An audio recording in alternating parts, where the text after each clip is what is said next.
भवसंभवी वेदनं सुखसंपत्तरणान्तेपनं व्रतदान तपक्रियाफलं सर्जानन्दविमोचसे वर्णिवेश्वरमणीय दर्शनं मन्दहासरुचिराननाम्बुजं पूजितं सुरनरोत्तमयुगाधर्मनन्दनं चिन्तये स श्रीकृष्ण परब्रह्म भगवान् श्री पुरुषोत्तम उपास्य इष्टदेवो सर्वालोकहारकार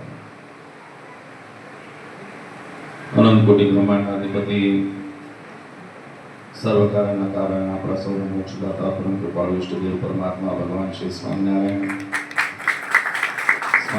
संप्रदाय वक्ता प्रदेश अधिष्ठाता देव हरिकृष्ण महाराज लक्ष्मी नारायण देवना दिव्य रूढ़ आशीर्वाद थी जूनागढ़ प्रदेश ढींगाधरणी राधारमण देव सिद्धेश्वर महादेवना दिव्य रूढ़ आशीर्वाद थी केशोद बीज मंदिर में विराजमान श्री हरिना दिव्य सानिध्य अंदर स्वामीनारायण संप्रदाय दक्षिण विभाग लक्ष्मी नारायण देवनी गाड़ी में शोभावता परम पूज्यपाद पिताश्री परम पूज्यपाद मोटाभाई श्री आज भी दिव्य सत्संग सभा में उपस्थित हमारा परम स्नेही एवं महंत स्वामी मुक्ति प्रकाश दास जी અને આજના દિવસે આ દિવ્ય લાભને માણવા માટે અહીંયા ઉપસ્થિત ધર્મવાસિત શ્રીજીને લાડીલા સર્વવાલા સત્સંગ હરિભક્તો અને સર્વ મોક્ષભાગી જીવાત્માઓ દરેકને મારા હૃદયથી ખૂબ ખૂબ જય સ્વામિનારાયણ.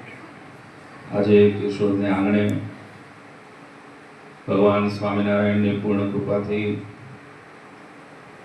આપણા બધાની માટે એક અનેરો અવસર, એક અનેરો પ્રસંગ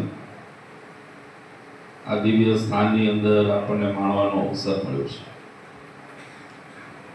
સામાન્ય રીતે હું એમ કહું છું દરેક વખતે કે કોઈ પણ જગ્યાએ જ્યારે પ્રસંગનું નિર્માણ થતું હોય, સભા કથા વાર્તાનું નિર્માણ થતું હોય તો આયોજન તમે બધા કરતા હો છો, બરાબર છે ને? જો પહેલા પ્રશ્ન કરી લો, થાકી ગયા છો બધા? આપણે તો વરઘોડો નથી કાઢ્યો, આમાંથી ઘણા હરિભક્તો આખા આવ્યા હતા, બિપિનભાઈ સરસ જમાડ્યું હશે બધાને, બરાબર ને? નંદનભાઈ આરામે સારો એવો કર્યો છે. સામાન્ય રીતે કોઈ પણ ગામની અંદર જ્યારે પ્રસંગનું આપણે પ્રસંગ કરતા હોઈએ, તમે બધા પ્રસંગ કરો, તમે તારીખ નક્કી કરો ને મને આવીને કહો બાબુજી આ પ્રસંગ કરીએ છીએ, આપની અનુકૂળતા હોય ત્યારે આપ પધારજો, બરાબર છે ને? આજની સભાની વિશેષતા આનંદ મને એટલા માટે છે કે આજની સભાનું આયોજન અમે કર્યું છે, અમે અને એની પાછળનું કોઈ કારણ હોય તો જેમ તમને બધાને અમારા દર્શનની અને આ સ્થાનની અંદર આ દિવ્ય કથા વાર્તાના યોગનો અભિલાષા અને આકાંક્ષા મનની અંદર હતી ને, એમ અમને અધૂરું અધૂરું લાગતું હતું. કેશોદના ઉપરના હોલમાં હજી ઘણા સમયથી ગયા નથી ને અધૂરું અમારા ભગવાન સ્વામિનારાયણે આ કળિયુગના સમયની અંદર આપણા જેવા પામર જીવાત્માની ખૂબ ચિંતા કરી છે.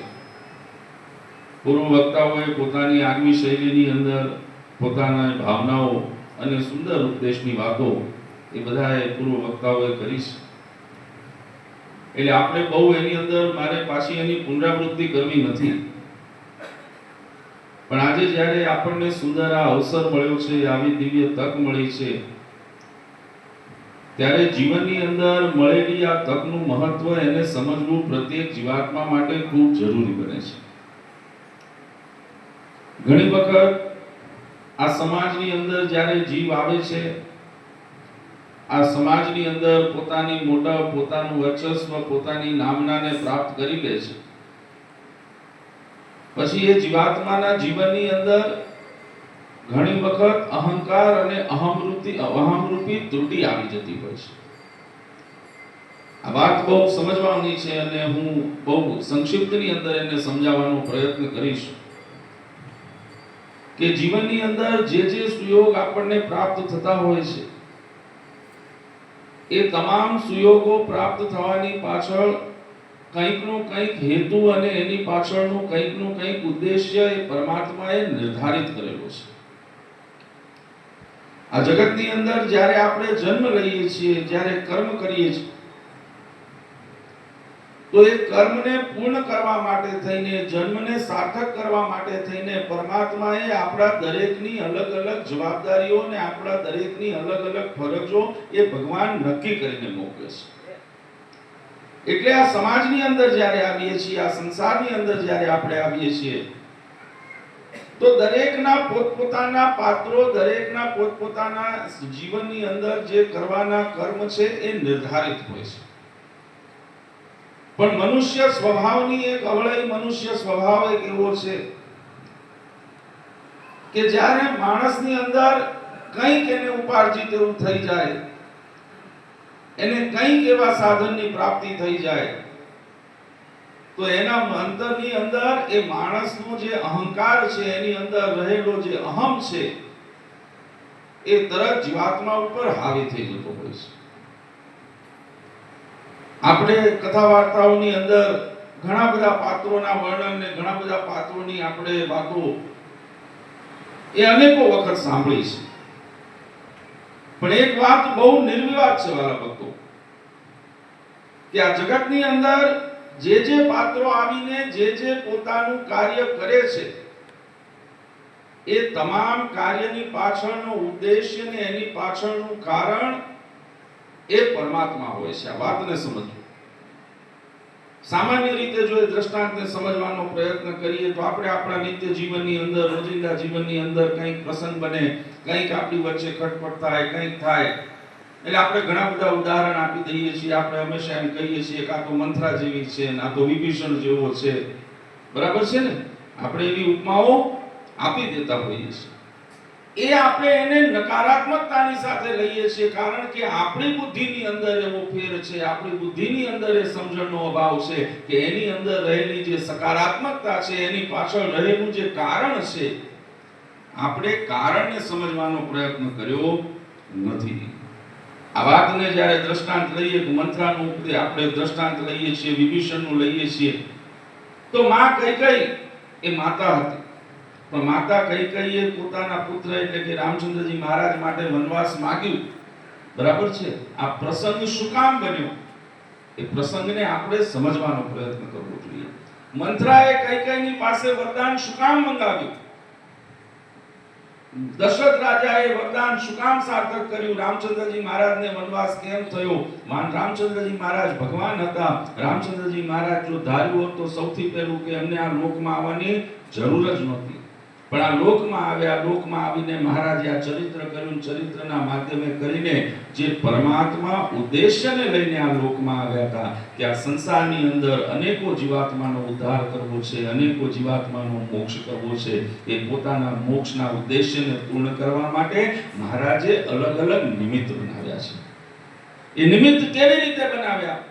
તો કે મંથરા, આપણે જેને કદાચ નકારાત્મકતાથી લઈએ છીએ, હું એમ સમજુ છું કે રામાયણનું જ્યારે કદાચ અધ્યયન કરો ને, તો એની અંદર સૌથી મહત્વનો ભાગ જો કોઈએ ભજવ્યો તો મંથરાએ ભજવ્યો છે. અનેકો જીવાત્માના મોક્ષને ઉદ્ધારના કારણ, મોક્ષને ઉદ્ધારનું કારણ એ મંથરાનું એ ચડાવવું, કૈકેયીની માટે જે ચડાવ્યું એ બન્યું છે. કૈકેયીએ માંગેલું વરદાન એ રામચંદ્રજી મહારાજ માટે નિમિત્ત બન્યું. એ નિમિત્તને ધારણ કરીને રામચંદ્રજી મહારાજ વનની વાટે નીકળ્યા છે. માતા સીતાને લઈને નીકળ્યા. માતા સીતાનું હરણ થયું. રાવણ સીતાનું હરણ કરી ગયો. જગદંબા હતી. માં સીતા પોતે શક્તિ હતા. રાવણની એવી સામર્થ્ય નહોતી કે શું કહેવાય, સીતા માતાને સ્પર્શ પણ કરી શકે. અને પ્રસંગ કથાની અંદર સાંભળો એટલે દિવ્ય રૂપને, પોતાના શરીરને તો અગ્નિદેવને અર્પણ કરી દીધું. તો અગ્નિદેવની પાસે મૂકી અને દિવ્ય દેહને ધારણ કરીને માતા સીતા એમ કહેવાય કે રાવણની સાથે રાવણ એમનું હરણ કરી ગયો ત્યારે દિવ્ય દેહ એમની સાથે ગયો. અને આપણે સૌ જાણીએ છીએ કે જ્યારે માતા સીતા, પ્રસંગ એનો બતાવે છે કે જ્યારે અશોક વાટિકાની અંદર માતા સીતાને રાખવામાં આવ્યા, એ દેવીની શક્તિ શું હતી, એ દેવીની તાકાત શું હતી? તો કે એને જ્યારે પણ તમે જુઓ રાવણ અને સીતાનો સંવાદ થાય, એમ કહેવાય છે કે માતા સીતા હંમેશા વચ્ચે એક દર્ભનું તાતણું એ પોતાના હાથની અંદર હંમેશા રાખતા. શું કામ? તો કે એના બે કારણ. એક કે મર્યાદા, એ મર્યાદાનું અવલંબન પોતાની સાથે રાખતા, અને બીજું કે પોતાની અંદર રહેલી જે શક્તિ છે એ શક્તિને પોતાની ભગવાન સંકલ્પને પૂર્ણ કરવા માટે થઈને, પોતાની શક્તિને સંયમમાં રાખવા માટે થઈને માં જાનકીએ કહેવાય કે દાબનું તણું એ હંમેશા હાથની અંદર રાખતા હતા. બહુ સુંદર પ્રસંગ છે કે એક વખત સંક્ષિપ્તની અંદર કહું કે ભગવાન દશરથ જનકજીએ પોતાને ત્યાં બધા ઋષિમુનિઓનો ભોજ રાખ્યો હતો. આપણા શાસ્ત્રોની અંદર આ પ્રસંગ ઘણો વિસ્તૃત છે, હું સંક્ષિપ્તની અંદર કહું છું. હવે પોતાને ત્યાં બધા ઋષિમુનિઓનો ભોજ રાખ્યો તો બધા ઋષિમુનિઓ એમને ત્યાં જમવા માટે આવ્યા. ઋષિમુનિઓની પંક્તિ પડી. પંક્તિની અંદર બધાએ જે એમના સેવકો હતા બધાએ પોતપોતાની રીતે બધાને થાળની અંદર પીરસવાનું કામ શરૂ કર્યું. માં જાનકી પણ એની અંદર બધાએ જે ઋષિમુનિઓ હતા બધાને કંઈ ભોજન પીરસવા માટે નીકળ્યા. હવે એની અંદર પ્રસંગ એક એવો બન્યો, માં જાનકી જ્યારે એમ કહેવાય કે પોતાની હાથની અંદરથી બધાને પ્રસાદ જ્યારે વિતરણ કરી રહ્યા હતા, ભોજન પ્રસાદ આપી રહ્યા હતા. ભોજન પ્રસાદ આપીને જઈને ખૂણાની અંદર ઉભા રહ્યા અને જોયું જનક રાજા બેઠા છે. જનક રાજાની સામે પણ એક પતરાવડું મૂકેલું છે. પતરાવડાની અંદર એ જે થાળ રસોઈ છે પીરસવામાં આવી છે, પણ એ થાળની અંદર એક એમ કહેવાય ડાબનું જે પાંદડાનું તાંતણું હોય ને એ તાંતણું એની અંદર ઉડીને પડી ગયું છે. આ પ્રસંગ એમને જોયો એટલે માં જાનકીના મનની અંદર ખૂબ એમ કહેવાય પશ્ચાતાપ થયો કે હું મારા પિતાને પીરસીને આવી છું, મારા પિતા હમણાં ભોજન કરશે અને એમના મુખની અંદર આ તાતણું જોશે. માં જાનકીને ગુસ્સો આવ્યો છે. માં જાનકીએ પોતાની ક્રોધ ભરી દ્રષ્ટિથી એ તાતણા ઉપર દ્રષ્ટિ કરીને તાતણું ત્યાં જ બળીને ભસ્મ થઈ ગયું. એ તાકાતમાં જાનકીની અંદર એ તાતણું બળી ગયું. આ પ્રસંગ જ્યારે બન્યો બીજા કોઈએ ધ્યાન ન દીધું, પણ જનક રાજાની દ્રષ્ટિ પડી કે માં સીતા એ મારી દીકરી એ તાતણ કેમ કહેવાય તણું ઉપર એમને દ્રષ્ટિ કરી છે અને તણું બળી ગયું. એટલે માં જાનકીને પછી જ્યારે બધા ઋષિમુનિઓ જમીને જ્ઞાન પ્રસાદ ત્યાં પૂરો થયો અને પછી બંને જણ હતા ત્યારે માં જાનકીને જનકજીએ કીધું કે બેટા આજે આપણે જ્યારે આ થાળ બધાને રસોઈ જમાડતા હતા ત્યારે આ પ્રસંગ બન્યો. બીજા કોઈની દ્રષ્ટિ તો નથી, પણ મેં આ વસ્તુને જોઈ છે. આજે મારે તને એક ભલામણ કરવી છે. એટલે માં જાનકીએ કીધું મારા પિતાશ્રી આપ આજ્ઞા કરો, ભલામણ શું હોય? ત્યારે જનકજીએ માં જાનકીને કીધું ભવિષ્યની અંદર ગમે ત્યારે તને ક્યારેય પણ ક્રોધ આવે ને એ ક્રોધ ભરી દ્રષ્ટિથી ક્યારેય કોઈની સામે જોતી નહીં. મહારાજે જનકજીએ આ વરદાન કીધું. આ એમને મહારાજે ભલામણ કરી છે અને એ ભલામણને રૂપે એમ કહેવાય છે કે રામાયણની અંદર જ્યારે જ્યારે માં જાનકી રાવણની સાથે વાદ વિવાદ કરતા ને ધારે તો તણનું ખસેડે અને રાવણને ઊભે ઊભો બાળીને ભસ્મ કરી દે, એમાં એમને જરૂર નહોતી. પણ ભગવાન રામચંદ્રજી મહારાજ જે સંકલ્પને લઈને આ લોકમાં આવ્યા હતા, અનંત જીવાત્માઓનો ઉદ્ધાર કરવો તો એ રાવણ જેવા મહારાક્ષસનો વધ કરીને સમાજને એક મર્યાદાનો બોધપાઠનો સંકલ્પ લઈને આવ્યા હતા. એ સંકલ્પને પૂરો કરવા માટે થઈને માં જાનકીએ હંમેશા સંયમ રાખ્યું છે, આવરણ વચ્ચે રાખ્યું છે. અને એ જ માટે જે મેં કીધું એમ કે મંથરાએ જે વરદાન માંગાવ્યું, કૈકેયીજીએ વરદાન માંગ્યું, એ વરદાનના માધ્યમે કરીને રામચંદ્રજી મહારાજ જે નિમિત્ત લઈને આ લોકમાં આવ્યા હતા એ નિમિત્તને ભગવાન રામચંદ્રજી મહારાજે પરિપૂર્ણ કર્યું છે. એની અંદર રહેલી સકારાત્મકતાને જોવાની જરૂર છે કે જો કદાચ મંથરાએ કૈકેયીના કાન ન ભંભેર્યા હોત, કૈકેયીએ વરદાન ન માંગ્યું હોત તો રામચંદ્રજી મહારાજને વનવાસ ન થયો હોત. બરાબર ને? અને જો રામચંદ્રજી મહારાજને વનવાસ ન થયો હોત તો આજે પણ હજારો વાંદરા અને રીછડા એ અહિલ્યા એ સબરી આજે પણ ભગવાન રામની રાહ જોઈને હજી પણ બેઠા હોત. એનો ઉદ્ધાર કરવાનો સંકલ્પ લઈને આવ્યા હતા, એને પરિપૂર્ણ કરવો તો એટલે મહારાજે આ નિમિત્ત ઊભું કર્યું છે. એમાં સંસારની અંદર જ્યારે જ્યારે જે વ્યક્તિ જે કાર્ય કરે છે એ તમામની જવાબદારીઓને એનું નિમિત્ત એ હંમેશા નિર્ધારિત રહે છે.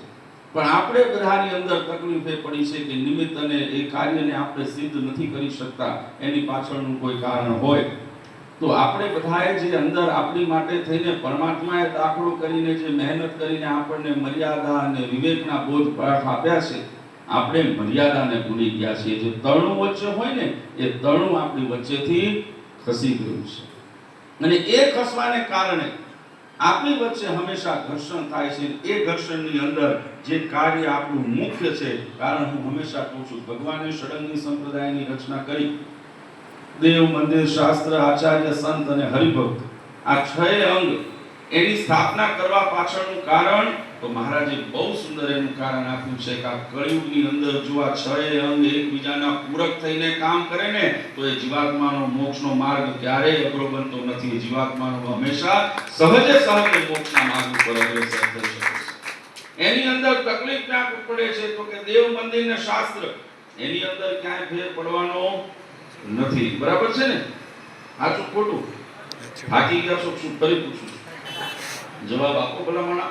તો મને મજા આવે એમ. મને એમ હતું કેશોદના ટોંક હારા હશે, પણ ઘણો લાંબો સમય થયો છે, મને લાગે ક્યાંક તકલીફ નથી ને, હોય તો દૂર કરી દેવાની સાથે આજે પૂરું કરી દેવાનું છે.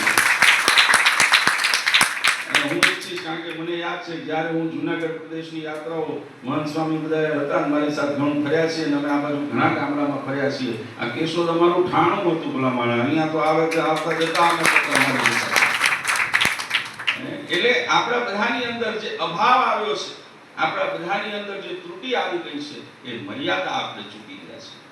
આપણને જ્યારે સત્સંગની અંદર આપણે સત્સંગી તરીકે જોડાણા, મેં કીધું એમ દેવ મંદિર શાસ્ત્ર 3 અંગ એવા છે કે એમાં ક્યારેય ફેર પડવાનો નથી. સૂર્ય ચંદ્ર તપે ત્યાં સુધી હરિકૃષ્ણ મહારાજ, લક્ષ્મીનારાયણ દેવ, રાધારમણ દેવ બદલાવાના નથી. બરાબર ને? જો આપણે મજબૂત હશું તો બાકી કળિયુગ છે. હવે ઘણાને એમ થાય કે મહારાજને હવે પંચધાતુની મૂર્તિ અમને નથી ગમતી, કોનાની કરવી છે? બરાબર છે ને? હવે એવા સંકલ્પ થાય છે કે આ અમને ગોપીનાથજી મહારાજ શ્યામ વર્ણ નથી ગમતા, અમારે તો ધોળા એકદમ આમ સરસ મજાના જોઈએ છે. એવા સંકલ્પો થાય, પણ એ સંકલ્પ સિદ્ધ નથી થતા. કારણ કે ભાવ ખોટો છે. પરમાત્મા ખોટાની સાથ ક્યારેય આપતા નથી. ભગવાન ખોટા સંકલ્પો ક્યારેય કરતા નથી. એટલે કહેવાનો હશે એ 3 અંગની અંદર ક્યારેય ભેદ પડતો નથી. હવે ભેદ અને ફેર પડે છે તો કયા અંગ છે? તો 3 અંગ એમાં પ્રવૃત્તિમય, આચાર્ય, સંત અને હરિભક્ત છે. આ 3 અંગ એવા સંપ્રદાયના છે કે જે પ્રવૃત્તિની અંદર રહીને આ સત્સંગની અંદર જોડાયેલા છે. એમાં સૌથી એમ કહેવાય અગ્રુ સ્થાન મહારાજે આપ્યું હોય તો એ આચાર્ય પરંપરાના રૂપની અંદર ગુરુપદ કરીને આપણને આપ્યું કે આ કળિયુગના સમયની અંદર જીવાત્મા કર્મ કરશે, જીવાત્મા દાખલો કરશે, મહેનત કરશે, પણ એની સમજણની અંદર જો અભાવ હશે તો એ જીવાત્મા એના કર્મને સિદ્ધ ક્યારે કરી શકશે નહીં. મહારાજે એટલા માટે એમ કહેવાય સંપ્રદાયની અંદર ધર્મકુળના રૂપની અંદર આચાર્ય પદની સ્થાપના કરી કે આ કળિયુગી સમયની અંદર હું હંમેશા કહું છું મારા ભક્તો, માત્ર સ્થાપના કરીને એટલું જ એની શક્તિને એટલું જ મહત્વ નથી. એ શક્તિ અને સામર્થ્ય આજે પણ આપણે પ્રત્યક્ષ પોતાના જીવનમાં નિહાળી શકીએ ને, એ તાકાત એની અંદર મૂકેલી છે, પદની અંદર મૂકેલી છે. આ વાતને સમજો કે આચાર્ય પદ ઉપર બેસી ગયા એટલે આપણે આચાર્ય એમ નથી. જે ગુરુ મંત્ર, જે એની શક્તિ, ભગવાન સ્વામિનારાયણ જ્યારે એમ કહેવાય મહારાજે રઘુવીરજી મહારાજ, અયોધ્યા પ્રસાદજી મહારાજને ગાદી અભિષેક કરી અને ગાદી આરૂઢ કર્યા, પોતાના સ્થાને વિરાજમાન કર્યા, ત્યારે એમની આરતી ઉતારીને એમને જે ગુરુ મંત્ર આપો ને, માત્ર મંત્ર નથી, એ મંત્રની સાથે પોતાના અંદરનું અંશ એ આચાર્યની અંદર ભગવાને પૂર્યું છે. અને એ જ પરંપરા રઘુવીરજી મહારાજથી લઈને ભગવત પ્રસાદજી મહારાજ, બિહારીલાલજી મહારાજ, શ્રીપતિ પ્રસાદજી મહારાજ, આનંદ પ્રસાદજી મહારાજ, નરેન્દ્ર પ્રસાદજી મહારાજ અને આજે સમર્થ આચાર્ય અજેન્દ્ર પ્રસાદજી મહારાજ એના શબ્દની અંદર તાકાત આપણે જોઈ શકીએ છીએ. શું કામ? કારણ કે ભગવાને જે માર્ગ કંડાર્યો છે, ભગવાન જે કહીને ગયા છે ને, મહારાજનું વર્તન એની અંદર રહેલું છે. એમાં પોતાની બુદ્ધિનો પ્રયોગ કરતા નથી. બરાબર ને? અમે પોતાની બુદ્ધિનો પ્રયોગ કરતા નથી. ભગવાને કીધું ને એટલું જ અમારે કરવાનું છે. ભગવાને શું કર્યું ને એ કરવાની સામર્થ્ય અમારી નથી. અમે એ માર્ગ ઉપર ચાલીએ છીએ. એટલા માટે આજે સામર્થ્ય અને શક્તિ એ મંત્રની સાથે અત્યાર સુધી એવી ને એવી આવી છે. એ જ પ્રમાણે સંતોની અંદર જે સંતો આજે મેં કીધું એમ મુક્તાનંદ સ્વામી, બ્રહ્માનંદ સ્વામી, નિષ્કુળાનંદ સ્વામી, નિત્યાનંદ સ્વામી સમર્થ સંતો હતા.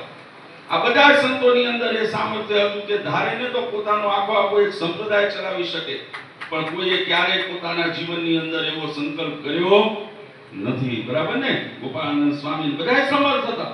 જો ધાર્યું હોત તો પોતાનું ઘણું અલગ કરી શક્યા હતા, પણ ક્યારેય કર્યું નથી. કારણ કે એમના જીવનનું તાણ માત્ર એક હતું, દુનિયાની અંદર ગમે તે થાય, ગમે તેવું પરિવર્તન આવે, અમારે ભગવાનની આજ્ઞામાં ચાલવું છે, અમારે ભગવાનના કયામાં રહેવું છે. એ ભગવાનની આજ્ઞાઓના માધ્યમે કરીને એક અવલંબન સંતોની ઉપર મૂક્યું. અને આજે પણ એવા જે સત્યની સાથે એમ કહેવાય ને કે જેને માત્ર ભગવાનને રાજી કરવાનું તાણ છે ને, એ અહીંયા બેઠા છે, બાકી ક્યાં કરે છે આપણને ખબર નથી. આ એ ભગવાનને આપણી માટે માર્ગ બનાવ્યો છે. એનાથી વિશેષ મહત્વની જવાબદારી ભગવાને કોની ઉપર નાખી? તો મહારાજે સૌથી મોટી જવાબદારી હરિભક્તો ઉપર નાખી છે. બરાબર છે ને?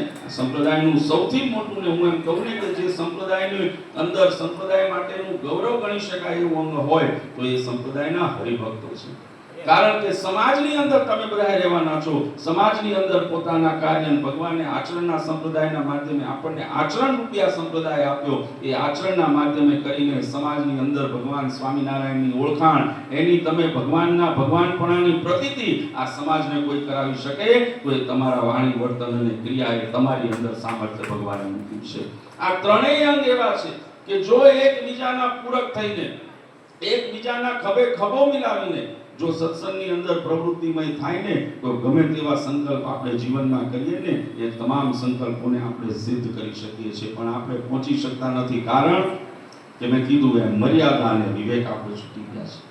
જે દિવસે આપણે સત્સંગી થઈએ આપણને એમ થાય ગળામાં કંઠી ધારણ કરી લીધી એટલે હવે આપણે સત્સંગી થઈ ગયા, બરાબર ને? સત્સંગી થઈ ગયા, સત્સંગી થઈ ગયા. પણ સત્સંગી થવાની સાથે આપણને શું બીજું મળ્યું? તો કે સત્સંગી થવાનું લાયસન્સ મળ્યું. લાયસન્સ મળ્યું ને એટલે આપણી જવાબદારી વધી ગઈ છે. આપણને જવાબદારી સોંપવામાં આવી છે કે આ સમાજની અંદર તમારું વાણી, વર્તન ને ક્રિયા, તમારો એકબીજા પ્રત્યેનો ભાવ, એકબીજા સાથેનો તમારો નાતો એવો મજબૂત હોવો જોઈએ કે આપણે ભગવાનના જે સંકલ્પ કે સ્વામિનારાયણ નામ પાંદડે પાંદડે થાય એને પૂરું કરવાની અંદર હંમેશા ઉપયોગી થઈ શકે. તમારું એકાત્મપણું એની અંદર ભાગ ભજવે છે. અને એટલા જ માટે મહારાજે વચનામૃતની અંદર બતાવ્યું સત્સંગી સાચો કોને કહેવાય, સત્સંગી થવાનું પહેલું લક્ષણ શું છે?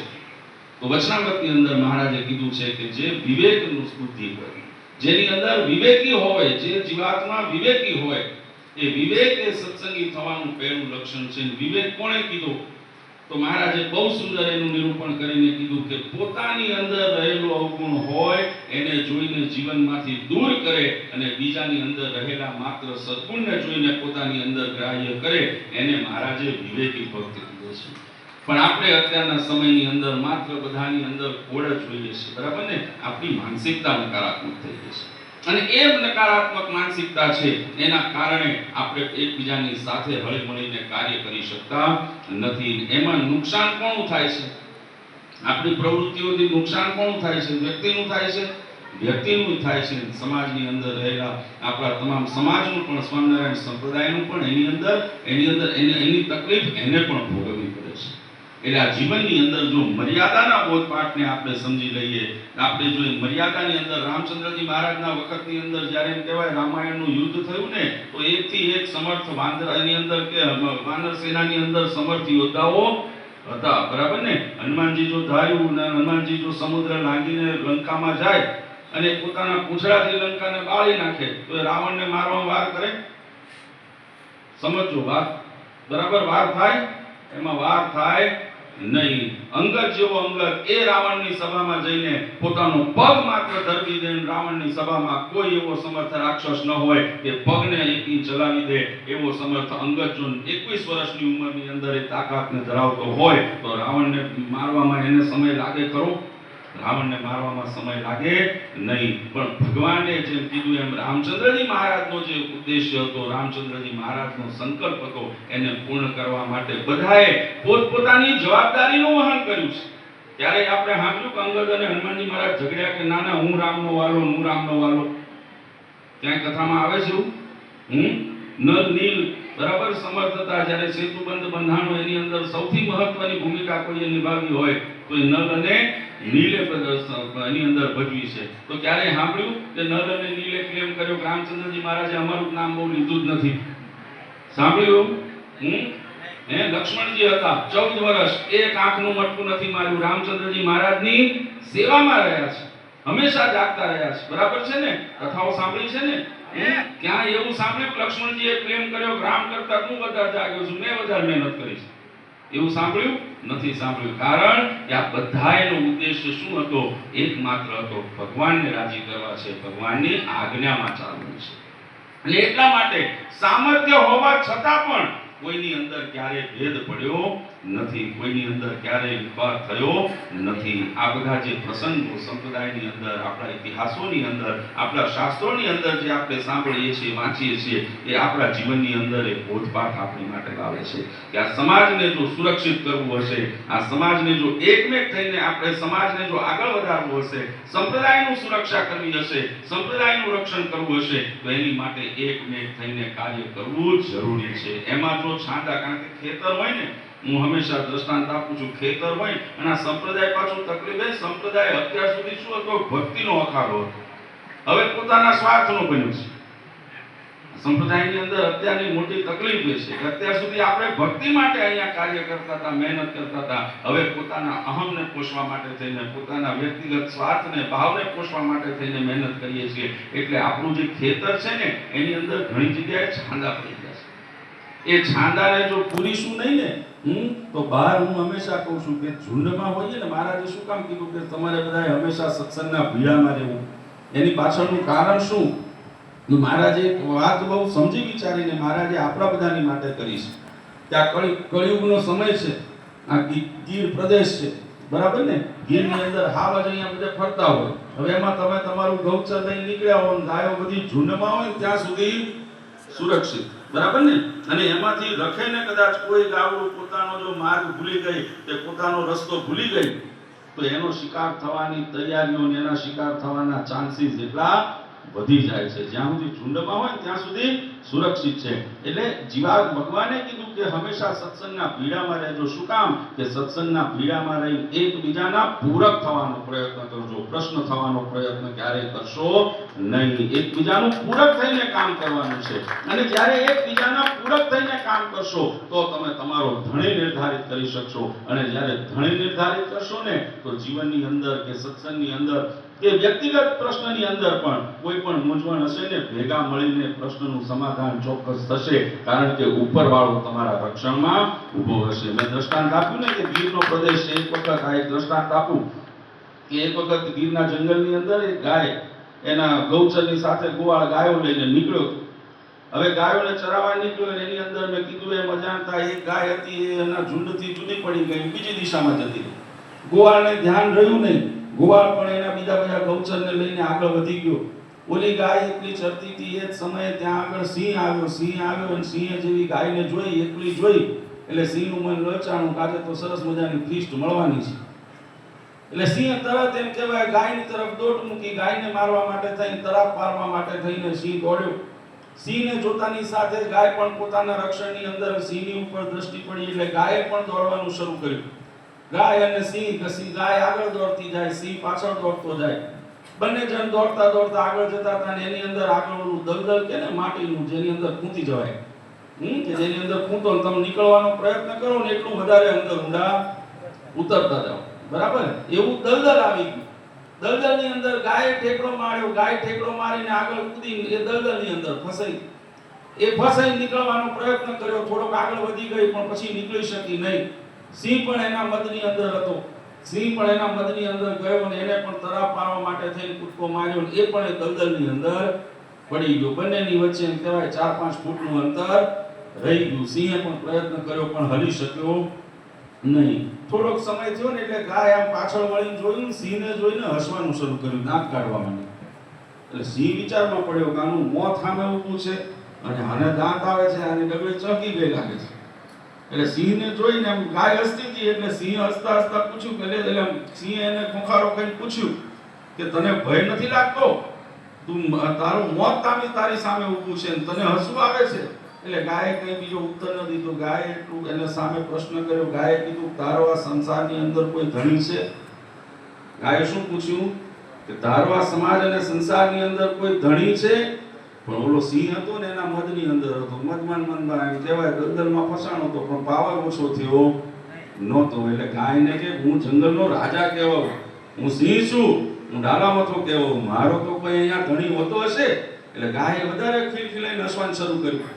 એટલે સિંહે ફરી પાછું કીધું તારું મોત તારી સામે ઊભું છે, તને હસવું આવે છે, તું આ હસવું શું કામ, એનું કારણ તો કે. ત્યારે ગાયે બહુ સુંદર ઉત્તર આપ્યો. ગાયે કીધું કે હું મારા ઝુંડની સાથે મારો ગોવાળ મને લઈને નીકળ્યો હતો, એમાંથી હું છૂટી પડી, તું મારો શિકાર કરવા આવ્યો, હું અહીંયા આવીને ફસાણી છું.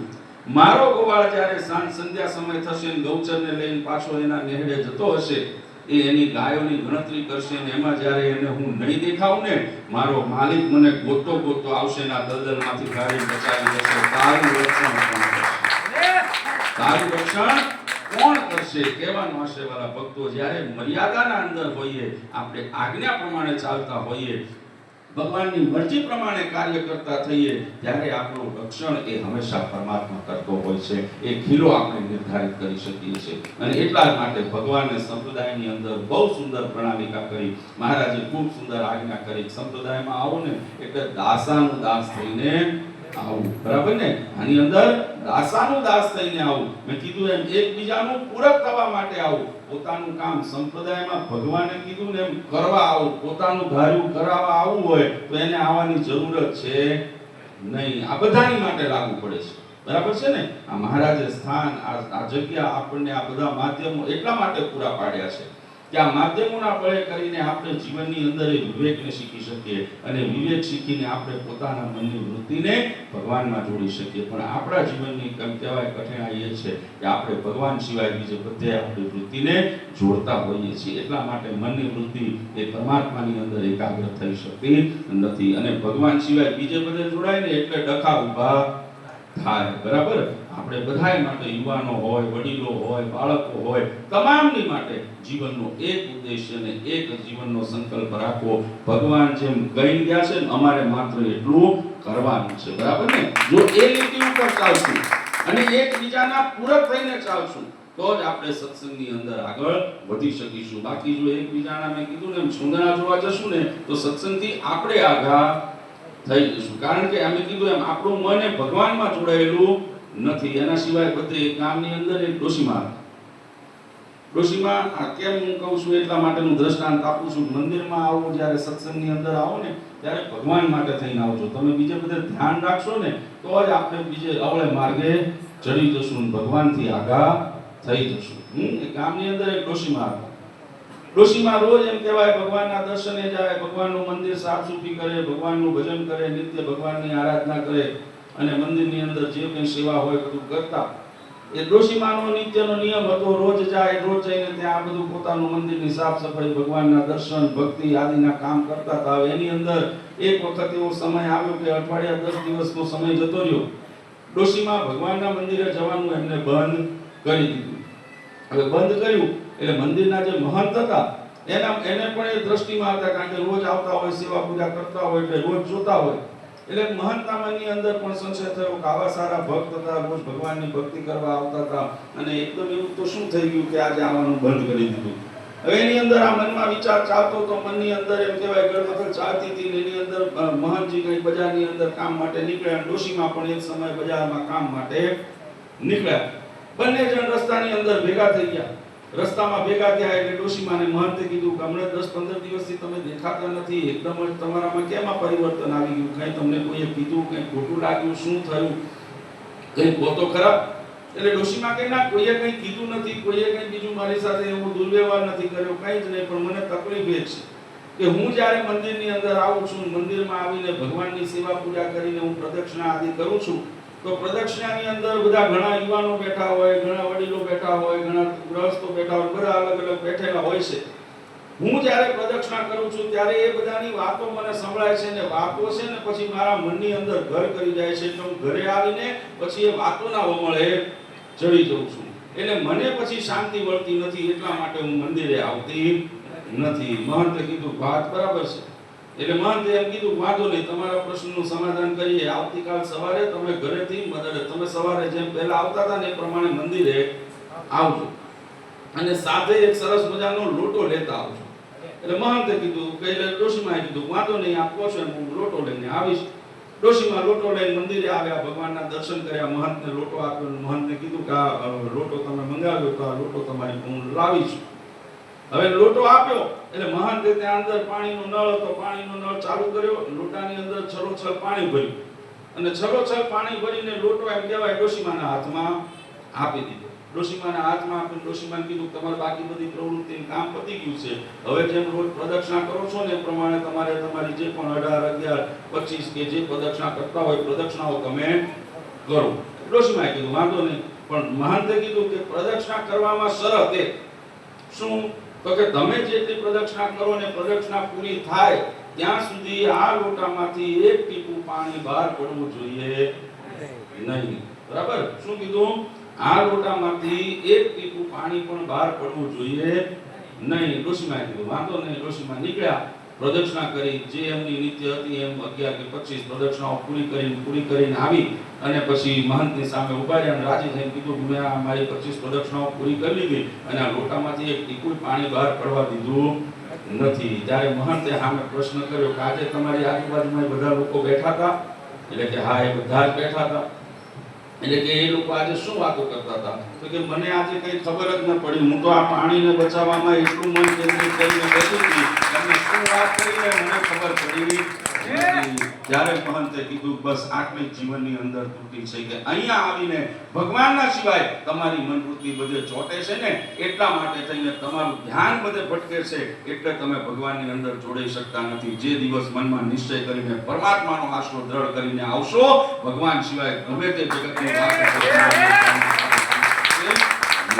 કહેવાનો હશે વાલા ભક્તો, ભગવાને આ સ્થાન આપણને એટલા માટે આપ્યું છે કે અહીંયા આવીને આપણે જીવનના એ મર્યાદાના બોધપાઠ લઈ શકીએ. પોતાના જીવનની જે એક મેં કીધું એમ વિવેકને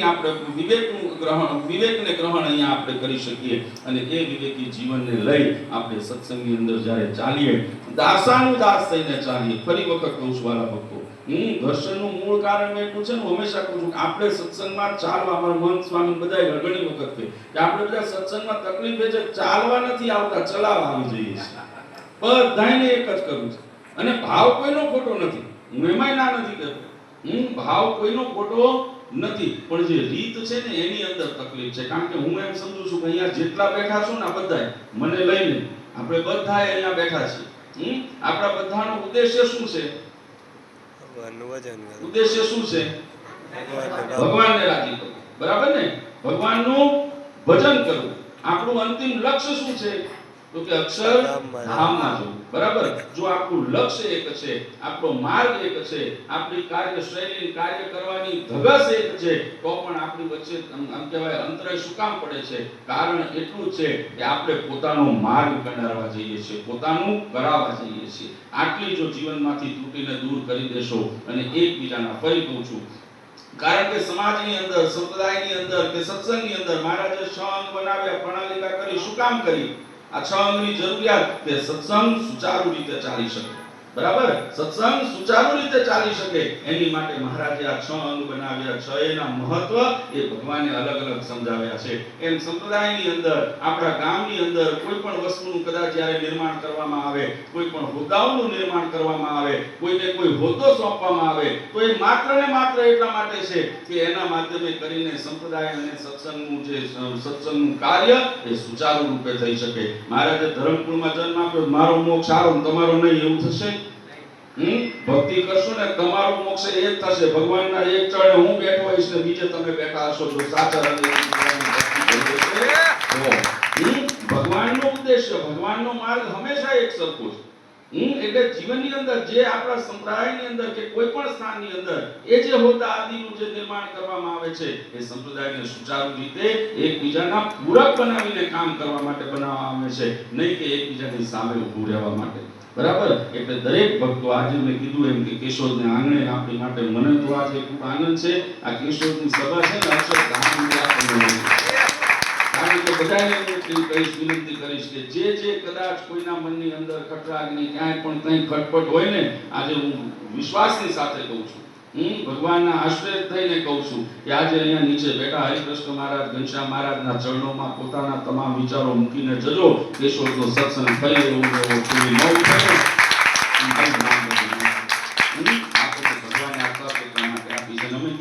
સત્સંગની જરૂરિયાત હોય, સત્સંગને જ્યારે જ્યારે જરૂર પડે ને, તો ધરમકુળનો જન્મ જ અમને એટલા માટે મેં કીધું જવાબદારીઓ સાથે મોકલ્યા છે.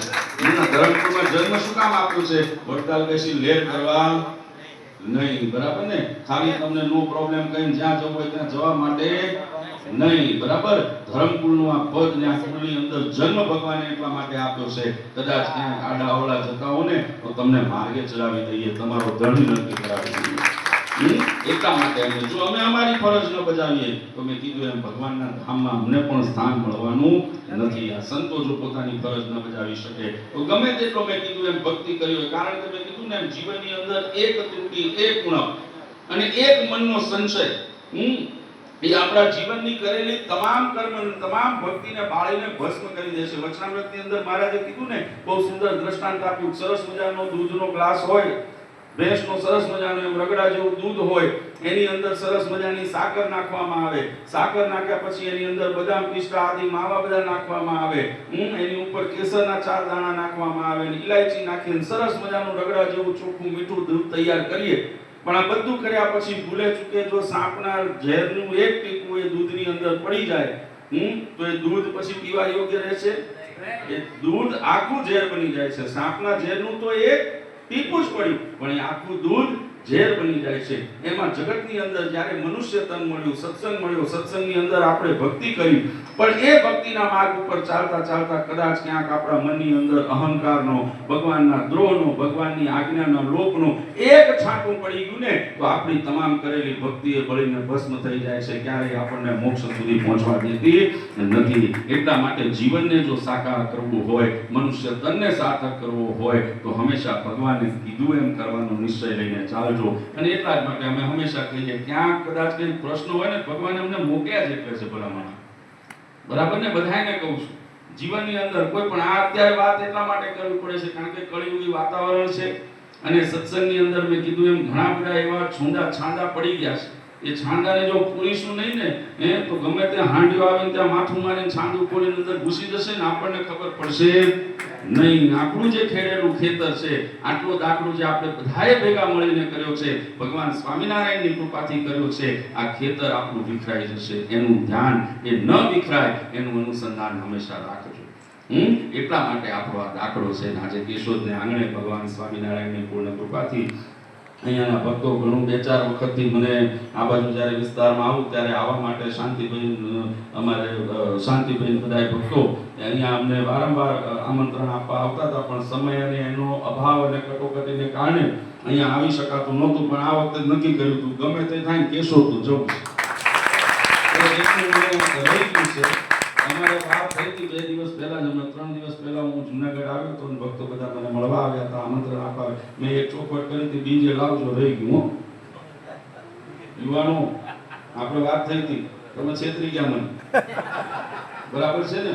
હવે આ કળિયુગ છે ભલામણ, આમાં અમારે છેતરાવું પડે, આમાં કઈ બીજું રહેતું નથી. એમાં મહારાજ કહી ગયા છે ધરમપુર ભોળું છે. મહારાજ લખી ગયા, લોકોએ સમજાવી દીધું ધરમપુર મૂર્ખું છે.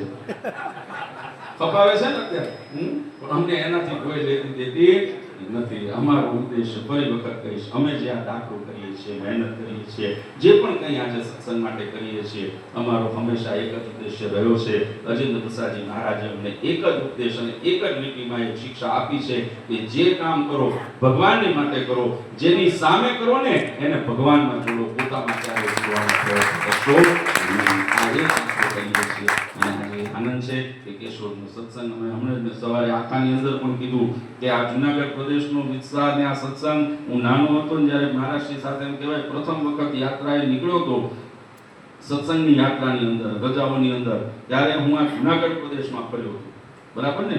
જુનાગઢ પ્રદેશના ગામડાઓ મહારાજશ્રી સાથે ફર્યો હતો ત્યારે. અને એના પછી જ્યારે સત્સંગની પાછી જવાબદારી લાલજી મહારાજશ્રીએ અમને સોંપી અને થોડી કામ કરવાની છૂટ આપી, એમાં તમે બધા મારા બાઇકમાં લખાણ, એમાં જુનાગઢ પ્રદેશ મને લખાણું. બરાબર ને સ્વામી? અમે ઘણું અહીંયા કામ કર્યું. એટલે અને અહીંયાનું મેં કીધું ને, અહીંયાના મને આનંદ એટલા માટે થાય ને કે અહીંયાના હાવજ વખણાય, મારા હાવજ જેવા હરિભક્તો વખણાય. આ તમે ભગવાન સ્વામિનારાયણને બાંધી દીધા હતા. બરાબર ને?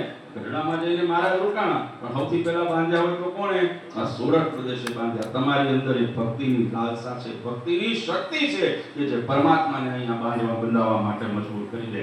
અને જો મારો બાપ બંધાતો હોય તો તમે બોલાવો ને અમે ન આવીએ એવું થાય કરું, અમારે આવવું જ પડે. પણ હું હંમેશા વાલા ભક્તો કહું છું, આજે એ ફરી વખત ખટકું કરીશ કે આ જે પણ પ્રેમ ભાવ એકબીજા પ્રત્યેનો આપણો સંબંધ, એની મજબૂતી છે, એની પાછળનું કારણ હોય તો ત્યારે હું ફરી કહું છું, એમ ન માનશો તમે અમને વાલા છો ને અમે તમને વાલા છીએ. બરાબર ને?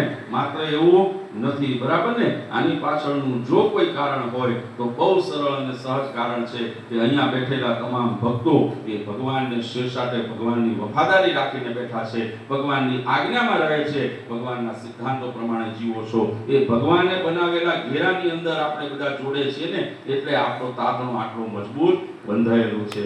હંમેશા એ વસ્તુનું અનુસંધાન રાખજો.